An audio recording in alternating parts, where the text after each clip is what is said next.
This CES coverage was brought to you by sellcashier.com. They compare iPhone prices on the internet and give you the most cash for your iPhone. It's easy, fast, and secure. So this is Project Linda, obviously.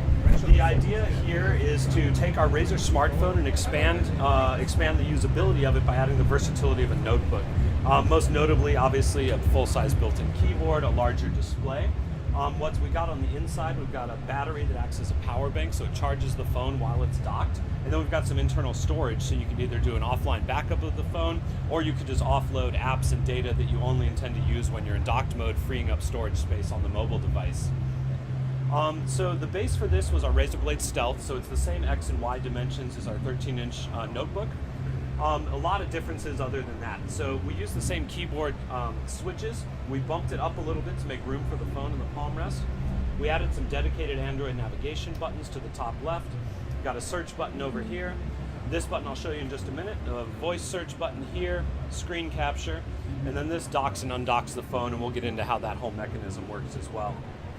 So what you're seeing on the screen here is Sentio Desktop. It's an application by a company called Sentio. It's available in the Play Store today.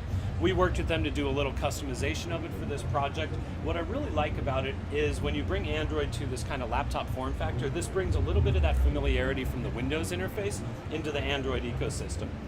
So this button here pulls up a menu for your apps. A lot of common gestures in Windows are supported when the phone's in touchpad mode, so you can do two-finger scrolling.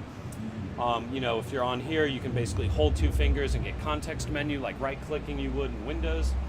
You can alt-tab between different applications and launch things that way. They launch into a windowed mode, or you can launch into full screen. You can do split screens, layer windows, really flexible. It takes great advantage of not only the built-in keys we have, but also the large display. The keyboard obviously is Chroma enabled as well. So we have a Chroma configurator for Android, so that allows you to really get in and customize the keyboard. Each key is individually backlit, 16.8 million colors. So a lot of personalization options there as well. The real concept though, right now we're kind of looking at the base mode, which would be using this as a touchpad. What we really want to do is be able to light up both screens, make them both touch enabled, so you could have a portion of an app, like if you're in Lightroom, take that toolbar and put it down here instead, have your full image on the screen. Or maybe if you're playing a game, you have your inventory or mini map or something down there. Really making it best use of the both screens. To do that, we need to make this touch screen, and also on the current prototypes, it's non-touch, it's full HD at 60 Hertz. We really want to replicate the experience the Razer phone screen delivers, 120 Hertz, Quad HD, touchscreen obviously. So that's kind of the vision. Where we're at right now with the prototype is here. We have no pricing or availability set for it. We're just trying to get feedback right now on what do people think about this idea. How do they like the way we've integrated the phone? What features would they want it to see? That's going to help us further refine the product and hopefully someday be able to bring it to market. So let me show you real quick how the dock and undock works. One other thing I actually just realized I forgot to mention was notice no speakers on Project Linda. If any of you have ever experienced our Razer phone and the audio quality from that, you understand why that was not a need to have them there. Great user-facing speakers right from the phone.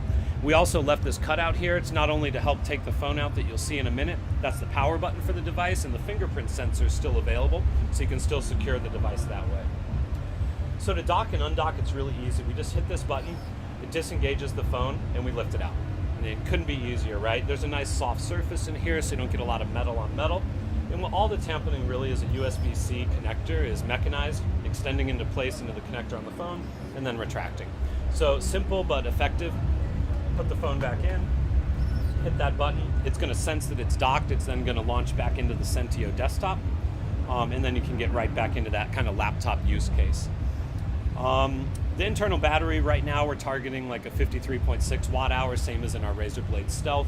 We don't have estimates on total runtime of the device when it's combined like this. What we do know is that battery will charge the Razer phone fully over 3 times. So lots of battery power available for users. What about, if you don't mind me asking, under extreme workload, can you charge and play at the same time with increasing the battery charge? Yeah, so depending on how we end up doing the wattage on the power delivery here through USB Type-C, we should be able to totally charge the internal battery while also delivering enough power to charge the phone and power to actually run the device in real time. So we're excited about that because we think it's a really cool concept. You're using your device in mobile, then you have some need to dock it, need to type something in longer form, you need a bigger screen for editing or what have you. While you're working, your phone is getting a charge, not draining a charge. That's something that, most power banks, at least the ones I've ever used, trying to use my phone while it's connected to a power bank is not the most ideal user experience. I tend to stack them on top of each other. I look for power banks that are the same size as a phone, and then the cord is always in the way. This is a much cooler way to do it, I think. So yeah, I think that pretty much covers it. We do have a webcam and dual array mic. I might have forgot to mention that. We really wanted to add functionality to the phone, not take anything away. So if a call comes in, we don't want you to always have to grab the handset and take it that way. If you're doing video calls or voice calls, we've got the equipment needed built in here. Headphone jack on the side if you want to plug in some headphones as well. And then USB Type A over here for peripherals or maybe even external storage. What is the target audience for this platform? So target audience, similar to what our Razer phone targets. So gamers, people that really want to have a really powerful Android device, whether it's for entertainment or even productivity, and then allowing them to expand that more and get more use out of the power that's contained within this device. What about the competitors? Who are you guys going to be competing against? There's obviously a lot of laptop docks out there. It's not a new concept in its entirety. This is just kind of our take on it. So I think we'd be going against, Chromebooks, obviously, as well as other lap docks. Anything that gives you kind of a non-Windows experience in a laptop-type form factor would be considered a competitor. But I think we offer a lot of differentiation that could appeal to a lot of people. Except the fact that it's a gaming platform really reminds me of the Windows Continuum that came out as the very first to sort of experiment with that. Mm-hmm. Yeah, so there's been definitely some trials in the past of hybrid devices and being able to take one experience and expand it to a larger one. I think we're at a point now where Android's becoming more established and developed as an operating system. The phone hardware is amazing now. The amount of capability it has from just a sheer performance standpoint. So it's a really good time to kind of revisit the laptop concept, we think, and allow phone users to still use phone as a primary device, but not totally give up a more convenient form factor when needed. Thank you so much, Kevin. Yeah, my pleasure. All right, thanks. The advancements in mobile phone to full desktop or laptop experience have taken on another level. Windows Continuum platform was introduced almost 2 years ago, and today we can see almost solid alternatives to it. Razer is one of them, and it brings the pocket gaming experience to a bigger screen. With glitches, of course, at its relatively early stages, it brings a promising future to those who want to have this modular platform at their fingertips, especially those that are so used to gaming. Being able to use a Razer phone as a touchpad is innovative, and we have not seen it before. Just hoping to see that this platform becomes live soon and that the glitches are worked out.